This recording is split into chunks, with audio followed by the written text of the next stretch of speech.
10 signs that destiny killers are trying to kill your destiny. If you notice any of these, it is your job to work out your salvation with trembling and fear and go to the Father and find out if something like this is happening to you. Number one, they connect with you because of your anointing. These people come as beings of light, wolves in sheep clothing. They normally connect with you. Hey, woman of God. Hey, man of God. I love your fire. I love your anointing. Because that's what they're attracted to.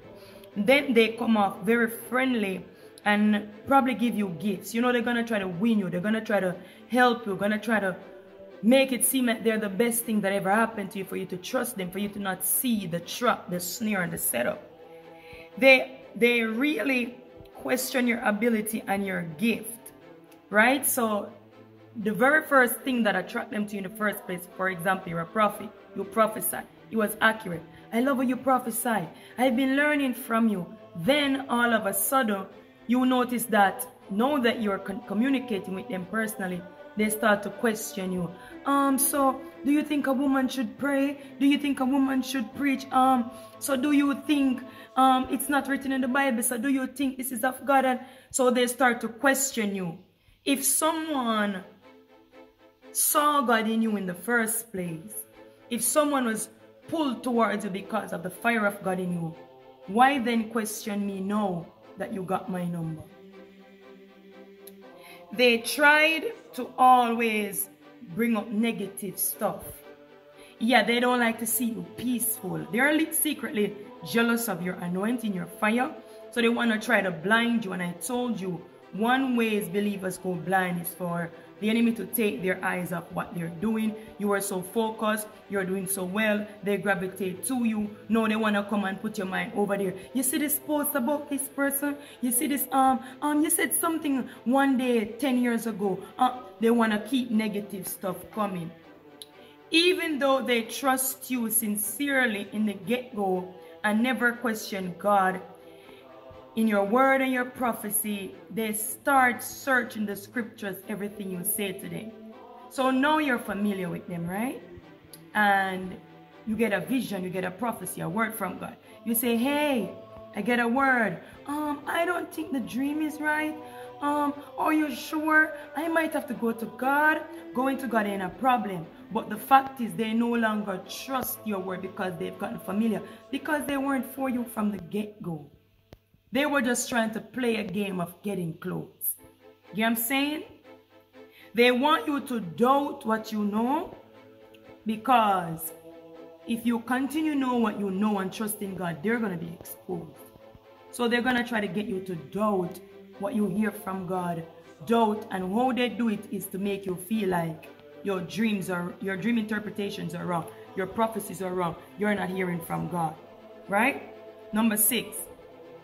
They have been Christians longer than you, but however, they lack a lot of stuff that you possess.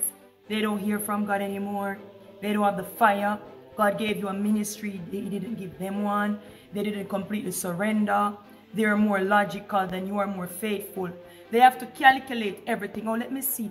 Yes, God tell me, but I have to use wisdom. So they don't, even though God tells them something, they don't make a step until they calculate it. It means that they're not walking by faith. They're walking by flesh. When God sent Moses to Pharaoh, Moses started to get fleshy. But God, remember, I stutter because Moses was afraid, flesh. But then when he stepped out, he see God. You walk by faith and not by flesh, right?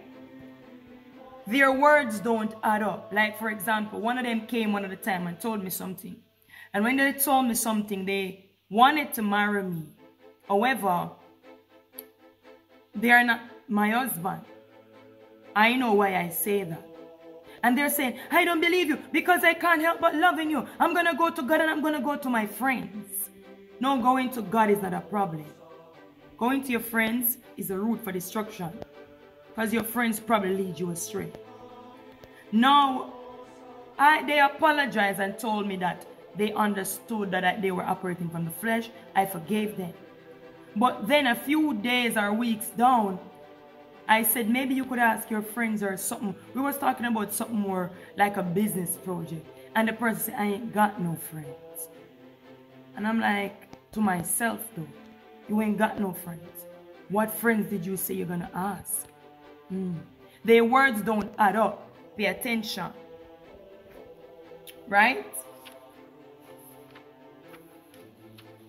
Most of the time you speak with them, you almost have to go to bed immediately. Yeah. When you come off the phone, when you interact with them too much, it's like you get tired. Like you find yourself in that extreme exhaustion. You have to just put down your phone. You literally can't go no more because they suck your energy. You start calling on them for everything. So because they become a part of your life, you notice that you start to call on them for everything. Instead of one at a time, before you met them, everything you went to God for. You're going to make a move, you go to God. You need some money, you go to God. You need to do something in ministry, you go to God. You're confused, you're hurt, you feel broken, you go to God. No, you go to them. Destiny killers. So what is happening is they're practically taking the place of God without you knowing it. You're leaning on them more than you're leaning on God. They're trying to kill your salvation. 10, last and not least, they start to take up your time. One at a time you were so focused and it was working for your speed. You were doing everything so fast. Now you're on the phone 5 hours, 4 hours, 6 hours, 10 hours. Time that you would have been spending to put your ideas, getting visions from God for your next move, getting visions from God for your next teaching, next sermon. Now because of them, you're a bit busy. You'll be putting off prayer. Oh, I'll pray. You should be praying at 9. I'll pray at 10. I'll pray at 11. Oh, maybe I'll pray. Yeah, I'll soon pray. You start to push back prayer. You start to push back God. These are sure signs destiny killers are in your life. If you notice any of these signs, please ensure you go to the Lord, and more likely than not, He's going to lead you on a fast to break them, because this is a very dangerous spirit.